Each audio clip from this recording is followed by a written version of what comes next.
Hey everyone, Mr. Sujano here. In today's video, I'm going to install and review the Sanwa Silent Joystick. Let's get started. And if you're wondering why I picked up a Silent Joystick, it's really to try to keep the noise down when I play fighting games or arcade games. So fight sticks are by nature very loud. The buttons are really clicky, the joystick is very clicky, and it's not a quiet experience. So if you're trying to play this, for example, at night in the room next to a bedroom where someone's trying to sleep, there's a very good chance with a stock fight stick that you will wake the person up, unless they're a super heavy sleeper. For reference, I am using a Hori RAP 4 in this video. It is also not stock. In a previous video, I replaced all of the stock Hori Hayabusa buttons with silent gamer finger buttons, and I'll leave a link to that in the description below. I also replaced the stock Hori Hayabusa lever with a regular Sanwa lever, including Freakmod's The Link, the detachable ball top. So if you are watching this video and the parts don't look super stock, it's because my fight stick isn't stock to begin with. The internals, however, the computer board on the inside, all of the wiring, that is all stock. That's all stock right out of the box from Hori. Replacing the joystick is pretty straightforward. On the Hori RAP 4, there's a bottom panel that has to be unscrewed to access the internals.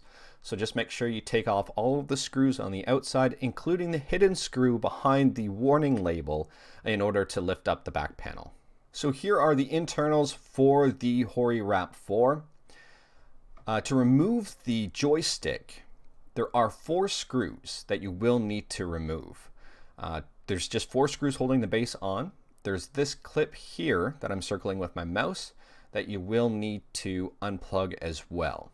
Here's a tip. If your connector for the joystick does not have any markings on it, you will need to replace it the exact same way you took it off.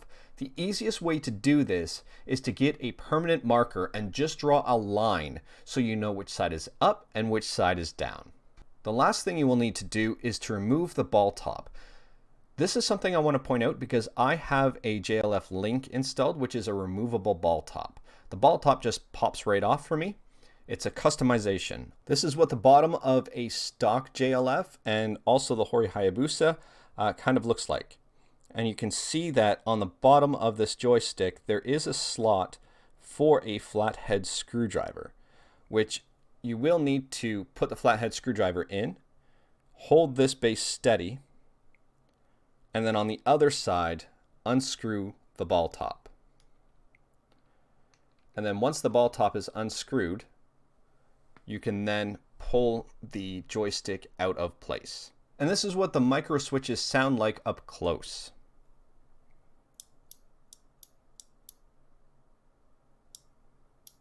You can hear the clicks.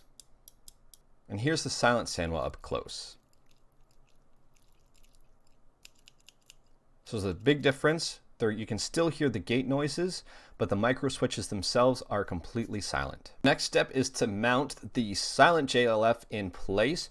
So you mount it the exact same way you removed the previous joystick that was in there, placing the connectors at the same side in the same position. And you can see here the magic marker, so I know where the top is, which way to connect this properly.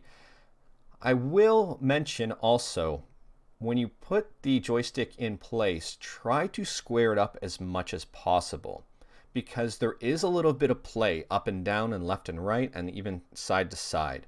And make sure, just try to line it up so it's even and not tilted just slightly when you put it in. It's a little frustrating to line everything up, and just do it the best you can. If it's off just ever so slightly, it's not a big deal, but if it's really off, it may make a difference in your gameplay. And this is exactly what I mean about it sliding around and trying to square it up. Once you have the joystick mounted in place, you have the wires plugged in. Before you close up your fight stick, make sure you mount the ball top. So what you do is just, again, the opposite steps to how you took it off in the first place. Put a flathead screwdriver in the bottom, place the ball top on the top.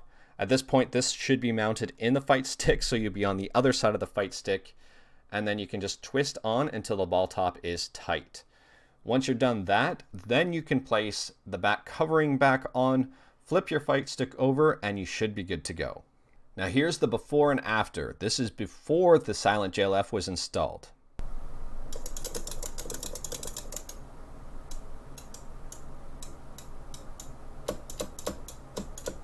Here's after the Silent JLF was installed.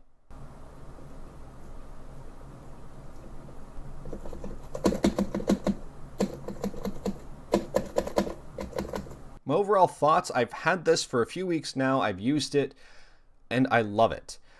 The joystick is very quiet, the micro switches are quiet, I have silent buttons which are also quiet, and I can use my fight stick without disturbing anyone else in the house. And I've said this before and I want to say it again, there are two main noises that the joystick makes. The first noise is the sound of the micro switches. The second noise is the sound of the joystick lever hitting the restrictor gate. The Silent JLF does an amazing job of taking away the noises of the micro switches. However, if you are a heavy joystick user and you're rough with it and you smash it into the gates, it's still going to make noise just like the non-Silent Sanwa version. And that's because it's the restrictor gate that's making the noise, not the micro switches. So I just want people to be aware of that before taking the investment and purchasing the Silent Sanwa JLF, thinking that it's going to be 100% silent no matter how they use it. If you're rough with the joystick, it's still going to make noise. That being said, it was an amazing purchase. I really like it, and I would highly recommend it if you do want to go the extra length to make your fight stick quiet. I picked mine up at focusattack.com, and there are two versions that you can buy of this Silent Sanwa joystick. So mine is just the stock Silent Sanwa joystick. There's also a higher tension Silent Microswitch joystick. So take a look at both of those, and if you have any questions, let me know in the comments below and I'll do my best to answer them. That's all I've got for today. If you liked the video, leave a like. If you didn't like the video, leave a like. Hit that subscribe button. Check out my other videos. Thank you, everyone. Take care.